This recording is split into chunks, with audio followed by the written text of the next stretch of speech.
GK law classes you have seen the Indian banking system beginning, जिसके अंदर हम लोगों ने आपसे डिस्कस किया था कि हम जब है बैंकिंग लॉ स्टार्ट करेंगे तो सबसे पहले हमारे लिए जानना ज़रूरी है कि इंडियन बैंकिंग सिस्टम और बैंक का स्ट्रक्चर क्या है, तभी हम आगे बैंकिंग रेगुलेशन एक्ट और Reserve Bank of India act के साथ अपने जो है बैंकिंग लॉज की प्रिपरेशन स्टार्ट कर पाएंगे। So in the previous lecture you came to know about colonial era में प्री इंडिपेंडेंस एरा फेज 1 के अंदर बैंकिंग सिस्टम किस तरीके से था, बैंकिंग सिस्टम की क्या हिस्ट्री थी। उसी में मैंने आपको बताया था कि प्री इंडिपेंडेंस एरा जो है वो फेज 1 और 2 में डिवाइडेड है। सो 2 जो है वो 1900 से स्टार्ट होता है, जिसके बाद 1947 ऑनवर्ड्स हम पोस्ट इंडिपेंडेंस एरा कैलकुलेट करते हैं for the banking system. For all those जिनको पिछली वाली बैंकिंग की डेफिनेशन नहीं पता चली थी, they could not get a precise definition, because मैंने तब भी कहा था कि बैंकिंग रेगुलेशन एक्ट के अंदर स्पेसिफिकली मेंशन है। तो बैंकिंग रेगुलेशन एक्ट के सेक्शन 5 के आगे जो क्लॉज बी लगता है, जो आपका सेक्शन बी है, उसके अंदर ये डेफिनेशन दी गई है। सो सेक्शन है आपका 5B of banking regulation act, और उसके अंदर ये स्पेसिफिकली बैंकिंग की डेफिनेशन दी गई है। So you can just pen it down, जब भी आपसे पूछा जाए व्हाट इज बैंकिंग, आप ये जो है थेटिकल डेफिनेशन दे सकते हैं। वैसे सीधा सा मतलब है, इसके अंदर कुछ डिफरेंट आपको जानने की जरूरत नहीं, कुछ कॉम्प्लिकेशन है नहीं आई सपोज। अगर कोई डाउट है so do let me know. So जब हमने लास्ट अपना लेक्चर जो आपको कन्वे किया था, उसके अंदर हमने लास्ट ऑफ द वीडियो की लास्ट ऑफ द मिनट के अंदर कुछ डिस्कस किया था point regarding the pre independence era phase 2, जिसमें मैंने आपको बताया था कि वो 1900 से स्टार्ट करता है। सो this is basically a recap of the previous lecture last points, ताकि अगर जिसने अगर पिछली वीडियो नहीं देखी वो एक सिंक्रोनाइजेशन फेल्ट करे, ज़्यादा गायब फील ना करे। But it will be request to you all कि आप आज की वीडियो देखने से पहले पिछली हमारी इंडियन बैंकिंग सिस्टम की वीडियो जो है हमारे चैनल GK लॉ क्लास पे जाके चेकआउट करिए। अगर आपको वीडियो पसंद आए तो उसे लाइक शेयर कर दीजिए, और अगर आज की वीडियो पसंद आए तो भी उसे लाइक और शेयर करना भूलेगा मत, और चैनल को सब्सक्राइब करना बिल्कुल भी भूलेगा मत। So the recap says that in the pre independence era phase 2 with the beginning of 1900 we saw the emergence of various Indian banks, जो आज पब्लिक सेक्टर हमारे बैंक है बकायदा, जिसमें मेजर था the establishment of bank of India in 1906, Canara bank in 1906, Indian bank in 1907 ETC। इसी के साथ मैं आप लोगों को बता दूं कि जिसने पिछली वीडियो देखी उसे डेफिनेटली पता होगा again that during the first phase 3 presidency bank of Calcutta, Bombay and Madras already Britishers के द्वारा एस्टैब्लिश किए गए थे। Those all 3 presidency bank in 1921 amalgamated by the then government to form the Imperial Bank of India. So State Bank of India का जो इतिहास है वो प्रेसिडेंसी बैंक ऑफ कैलकाटा से स्टार्ट होता है, and it goes till Imperial Bank of India, which later becomes State Bank of India in 1955. So student, these years are very important to remember in the banking sector. चाहे आप banking law के exam दीजिए या otherwise आप banking sector का कोई भी exam दीजिए, आपको बैंकिंग सिस्टम की हिस्ट्री और बैंक्स का स्ट्रक्चर पता होना बहुत ज़रूरी है, जिसके बगैर आप एग्जाम्स के अंदर बैठ नहीं सकते हैं।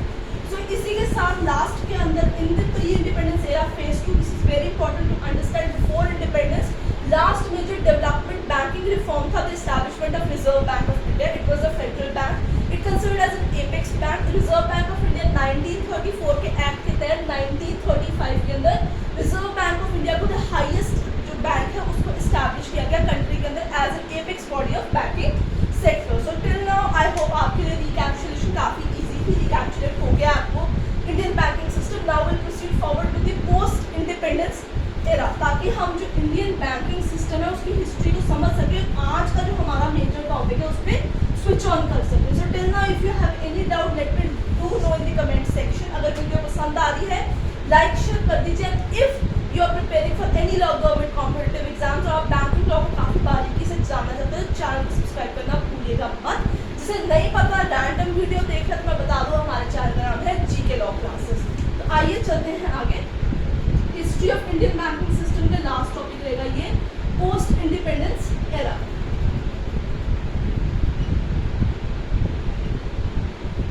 ना पोस्ट इंडिपेंडेंस एरा के अंदर सबसे पहले मैं आपको बता दूं that on 1st of January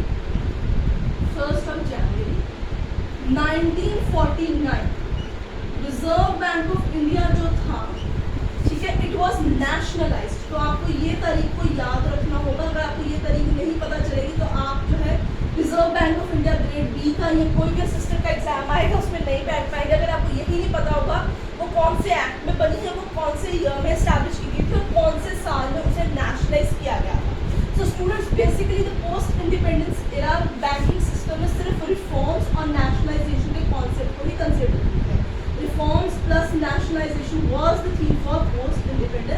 era. So you have to remember this.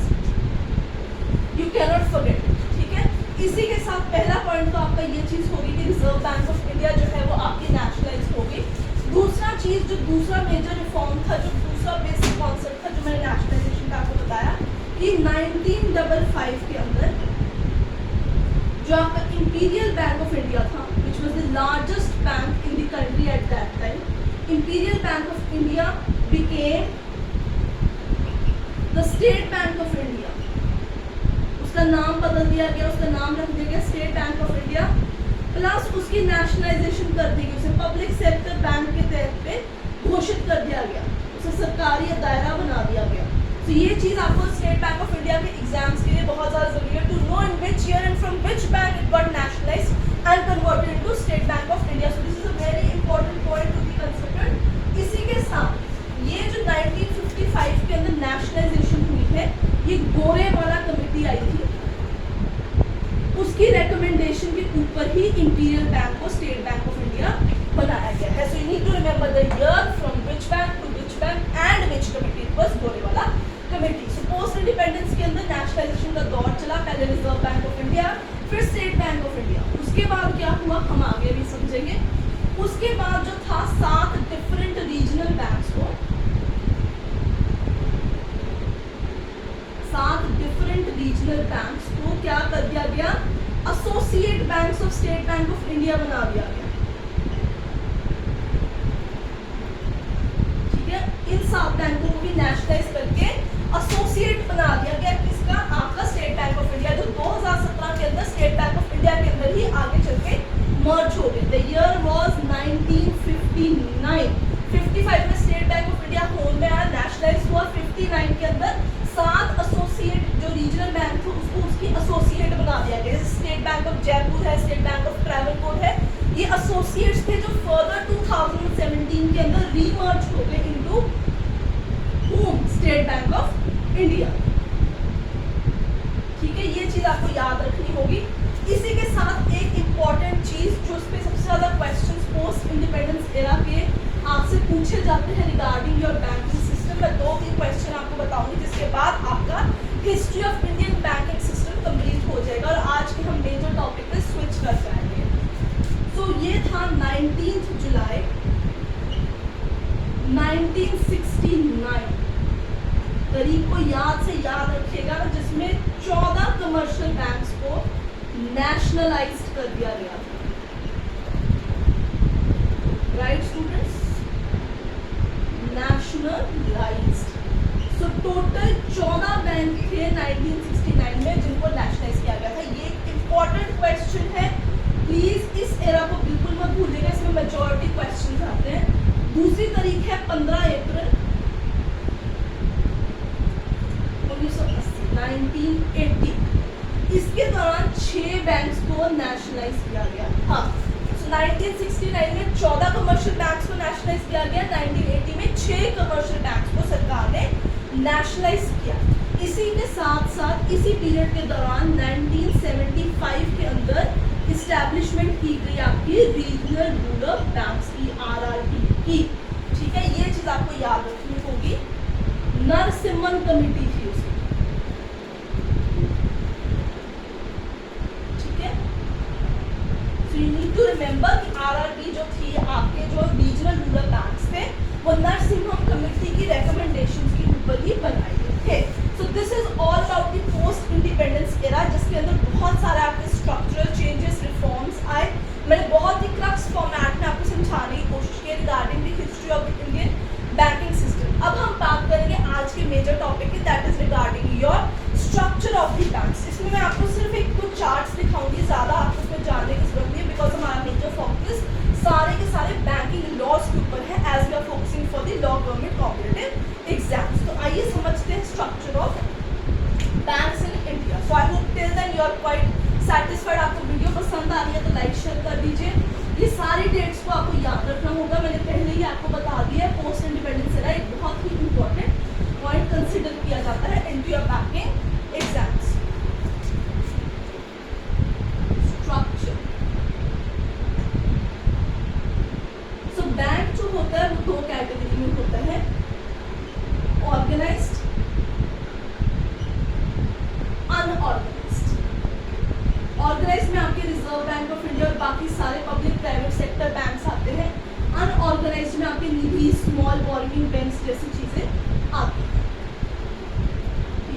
चीज आपको याद है।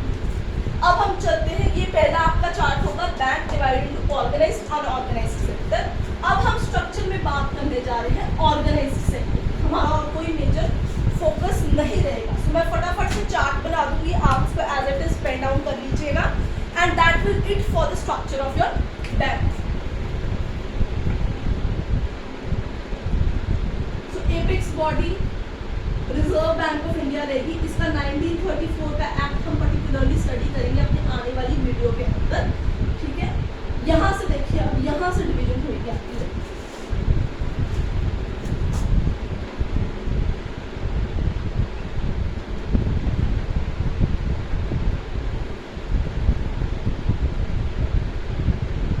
अनस्केड्यूल्ड बैंक्स,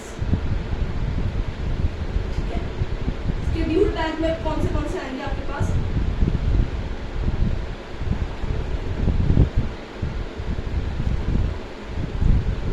बी माने बैंक, यहाँ पे आपको कंफ्यूज नहीं होना, पब्लिक प्राइवेट सेक्टर बैंक रहेंगे आपके पास, ठीक है। फॉरेन बैंक होगा आपके पास, इसमें आपके रीजनल रूरल बैंक सारे यहाँ पे आएंगे, ठीक है।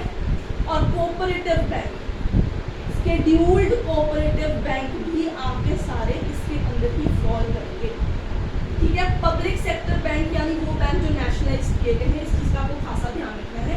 इसके अंदर आपके पास कौन से आएंगे? इसके अंदर आपके पास आएंगे लोकल एरिया बैंक,